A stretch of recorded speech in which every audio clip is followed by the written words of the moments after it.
प्रिय विद्यार्थियों, online classes में आपका पुनः स्वागत है। राजनीति विज्ञान बीए प्रथम वर्ष। और पिछली क्लास में हमने लोकतंत्र पर चर्चा किया था।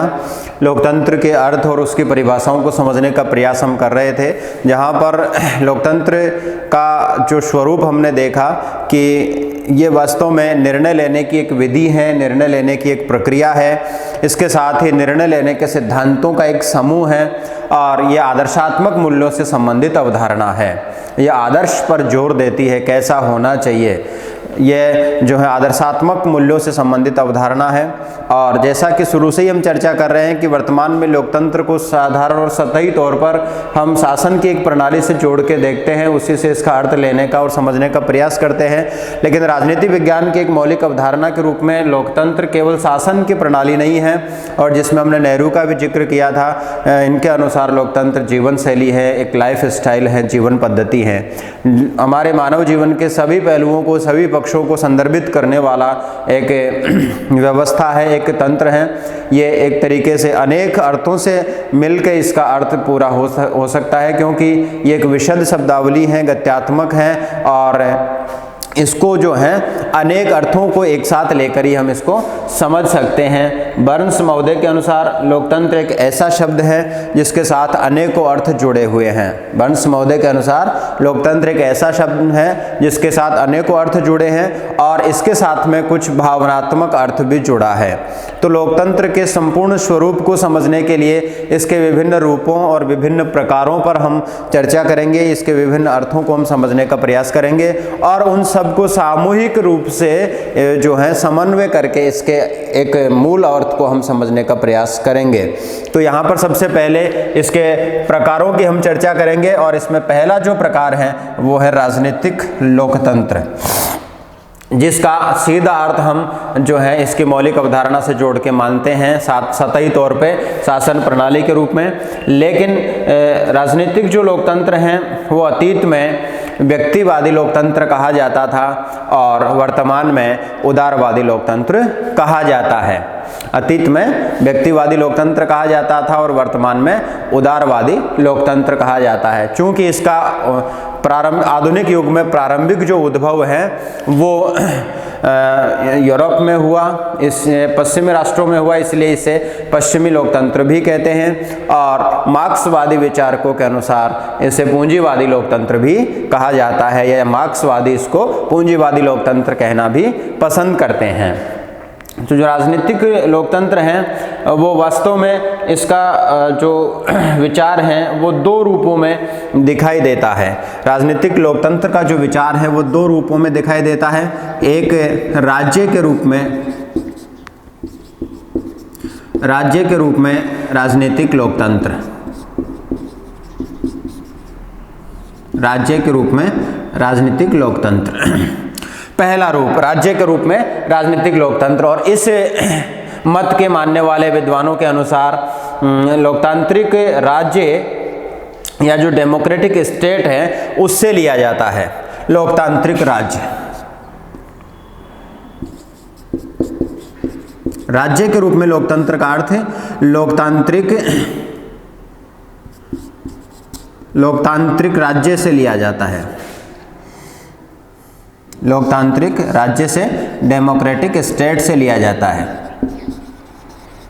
और ये विचार ये मान के चलता है कि शासन का या राज्य का या सरकार का जो प्रभु सत्ता है, वास्तव में राज्य की प्रभु सत्ता है, वह जनता में निवास करती है, वह जनता में निवास करती हैं। और इस नाते जनता को शासन को बनाने का, सरकार को बनाने का, उसे निर्वाचित करने का, उसको चलाने का और यहाँ तक कि उसको पदमुक्त करने का अधिकार भी जनता में होना चाहिए, होता है। अर्थात ये विचार एक ऐसे राज्य की कल्पना देता है, ऐसे राज्य के स्वरूप को प्रकट करना चाहता है जिसके अनुसार प्रभु सत्ता का निवास जनता में हो और सरकार के निर्माण, नियंत्रण और पदमुक्त करने की अंतिम और पूर्ण शक्ति भी जनता के पास में होती है। संक्षेप में लोकतांत्रिक राज्य सामान्यतः ऐसा राज्य होता है जो प्रभुत्व शक्ति जनता में निहित करता है। प्रभु सत्ता जनता में निहित करता है, ऐसा हर्नशा महोदय कहते हैं। हर्नशा के अनुसार लोकतांत्रिक राज्य सामूहिक रूप से प्रभु सत्य अपने पास रखता है, जिसमें जनता शासन संबंधी विषयों में अंतिम अधिकार रखती हैं तथा ये निश्चित करती हैं कि राज्य में किस प्रकार की शासन व्यवस्था स्थापित की जाए। राज्य के स्वरूप के रूप में अर्थ में प्रजातंत्र शासन की एक विधि नहीं है, अपितु सरकार को नियुक्त करने, उस पर नियंत्रण करने और उसे पदमुक्त करने की विधि मात्र है।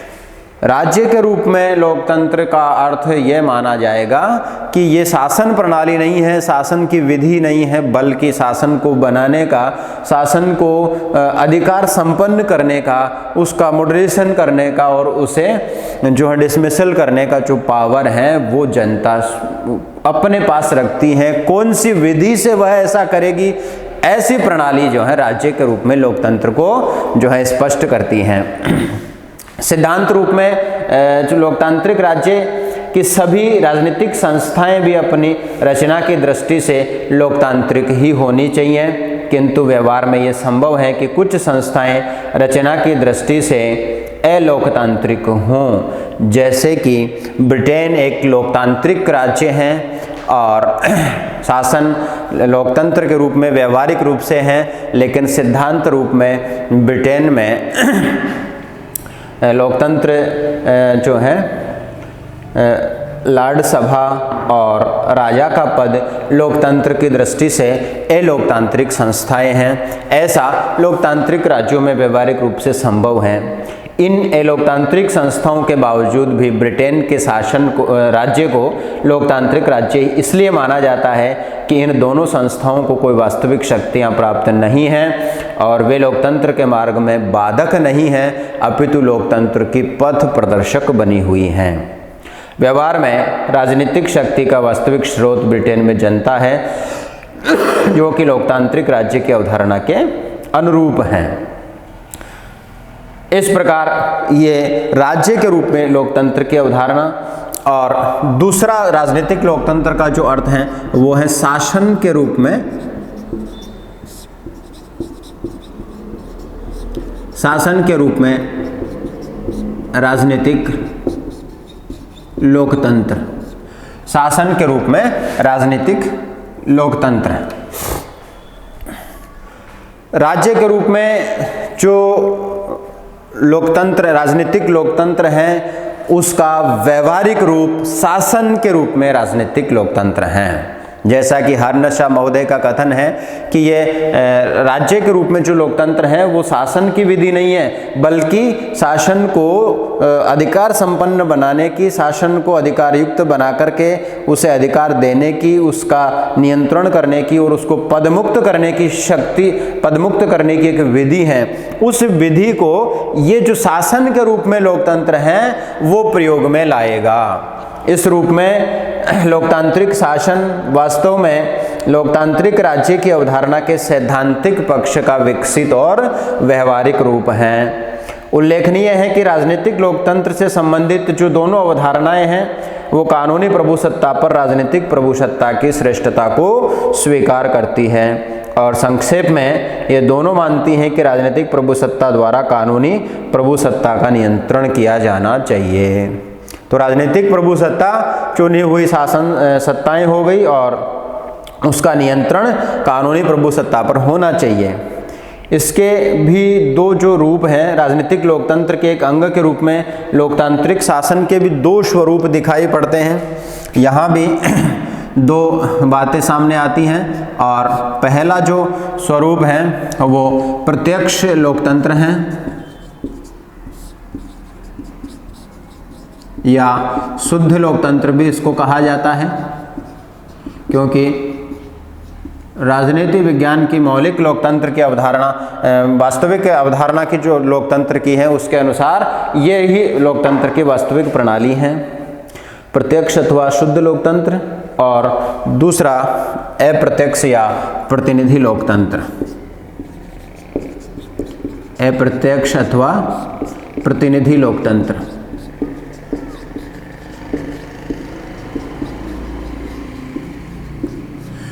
प्रत्यक्ष और या शुद्ध लोकतंत्र में जनता शासन का संचालन स्वयं करती है, स्वयं संस्थाओं में अधिकारियों को नियुक्त करती है, उन पर नियंत्रण करती है, उन पर वापस बुलाती है। संपूर्ण अधिकार जनता के हाथों में प्रत्यक्ष रूप से होता है, इसीलिए प्रत्यक्ष लोकतंत्र है। शासन संचालन के लिए किसी प्रकार की संस्थाओं का या प्रतिनिधि संस्थाओं का निर्माण जनता नहीं करती है, स्वयं नीति संबंधी निर्णय लेती है, स्वयं अधिकारियों की उनकी नियुक्ति करती है, स्वयं उनको वापस बुलाती हैं, स्वयं ही कानून बनाती हैं, स्वयं ही राज्य की नीति का निर्धारण करती हैं।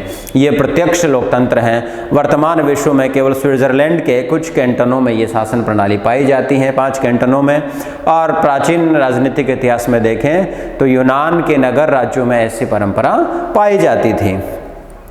और अप्रत्यक्ष जो लोकतंत्र या प्रतिनिधि लोकतंत्र हैं, ये वर्तमान लोकतंत्र का वास्तविक या अधिसंख्य स्वरूप हैं और करीब पूरे विश्व में यही दिखाई देता है। और आधुनिक युग में आपका जो प्रतिनिधि लोकतंत्र या अप्रत्यक्ष लोकतंत्र है वह भी 2 रूपों में बटा हुआ है, संसदीय लोकतंत्र और अध्यक्षात्मक लोकतंत्र। संसदीय लोकतंत्र और अध्यक्षात्मक लोकतंत्र।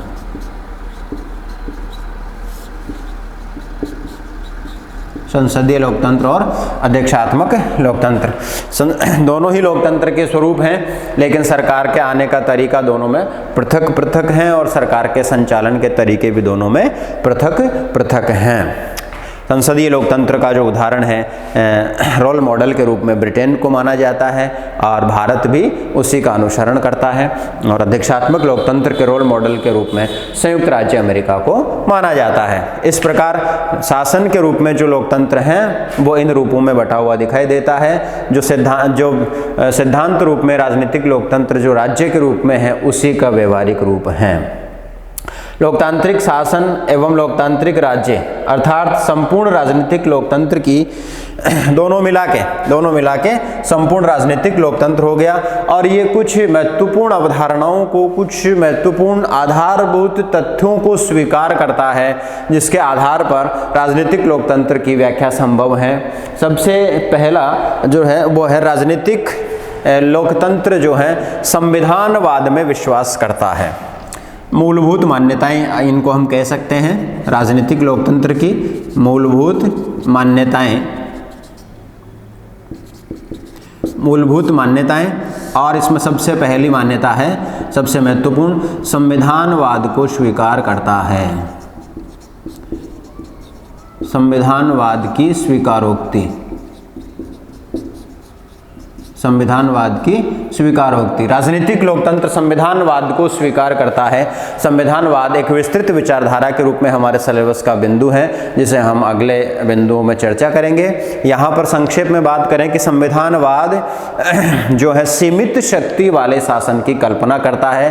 शासन का स्वरूप कानून के अनुसार, संविधान के अनुसार निर्धारित होता है। शासन शासक वर्ग की इच्छा का शासन नहीं होता है, अपितु कानून और संविधान की मर्यादाओं से बंधा हुआ शासन होता है। शासक वर्ग को शासन इन्हीं स्थापित कानून और संविधान के अनुसार करना पड़ता है, न कि अपनी इच्छा अनुसार। या सरल शब्दों में और सीमित अर्थ में हम कहें तो संविधानवाद सीमित शक्ति वाले शासन की कल्पना करता है, सीमित शक्ति वाले शासन में विश्वास करता है। तो आपका राजनीतिक लोकतंत्र की जो मूलभूत अवधारणा है वो संविधानवाद की स्वीकारोक्ति है। दूसरा, जैसा कि हम पढ़ चुके हैं, और वो ये है कि प्रभु सत्ता का निवास जनता में है। प्रभुत्व जो शक्ति है वो जनता में, प्रभुत्व शक्ति का निवास जनता में स्वीकार करता है, अर्थात जनता ही वास्तविक प्रभु होती है, वास्तविक शासक होती है, और इस नाते शासन को बनाने का, चलाने का, नियंत्रण करने का, पदमुक्त करने का अंतिम अधिकार जनता में निहित होता है।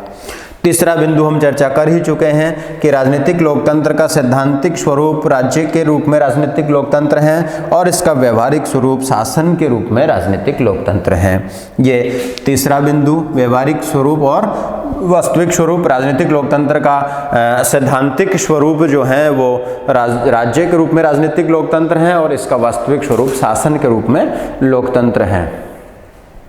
चौथा, जो प्रभुत्व शक्ति जो जनता के पास में है, जनता शासक को बनाती हैं या चुनती हैं और नियंत्रण भी करती हैं और इसके साथ ही पदमुक्त भी करती हैं। अर्थात शासन को बनाने का, संचालन करने का और पदमुक्त करने का अंतिम अधिकार जनता में निहित होता है।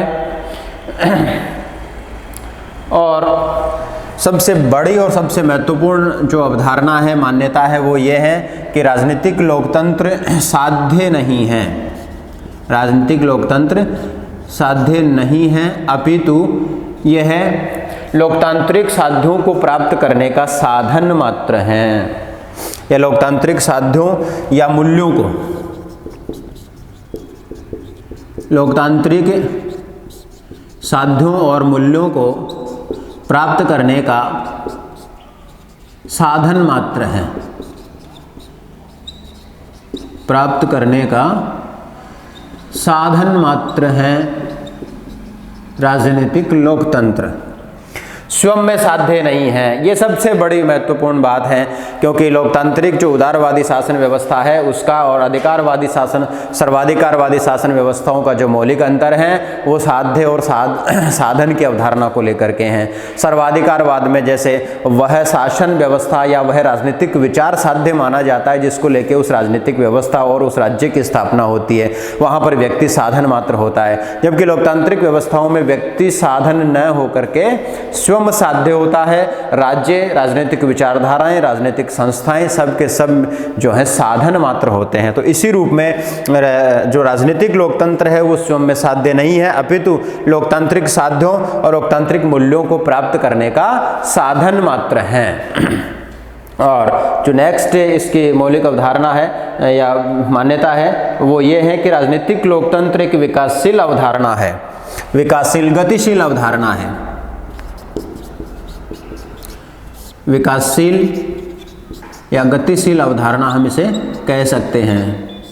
जैसा कि संपूर्ण लोकतांत्रिक अवधारणा के लिए भी हम कह रहे हैं कि अपने आप में लोकतंत्र एक डायनेमिक कंसेप्ट है, अपने आप में हम इसको रिजिड नहीं बना सकते हैं और इसने बदलते हुए समय के अनुरूप अपने आप को ढालने का प्रयास किया है। प्राचीन काल में, आधुनिक समय में व्यक्तिवादी लोकतंत्र से प्रारंभ हुआ राजनीतिक लोकतंत्र जो है उदारवाद से होकर के लोक कल्याणकारी राजनीतिक व्यवस्थाओं में या लोक कल्याणकारी अवस्थाओं तक पहुंच चुका है। तो मूलभूत मान्यता के रूप में जो है राजनीतिक लोकतंत्र विकासवादी या गतिशील अवधारणा है, एक स्थिर या रिजिड अवधारणा हम इसको नहीं कह सकते हैं, क्योंकि बदलते समय के अनुरूप विभिन्न आयामों से इसने अपने आप को विभूषित किया है और अपने आप को साधन बना करके व्यक्ति को साध्य मान करके उसकी सुख सुविधा व्यवस्था बढ़ाने का प्रयास इस विचारधारा ने किया है। और यही कारण है कि 20वीं शताब्दी अपने आप में लोकतंत्र की शताब्दी बन गई है। तो इस रूप में लोकतंत्र का एक पैटर्न हमें यहाँ पर समझ लेना है और वो है राजनीतिक लोकतंत्र, और नए प्रकार के रूप में सामाजिक लोकतंत्र की चर्चा हम नेक्स्ट वीडियो में करेंगे।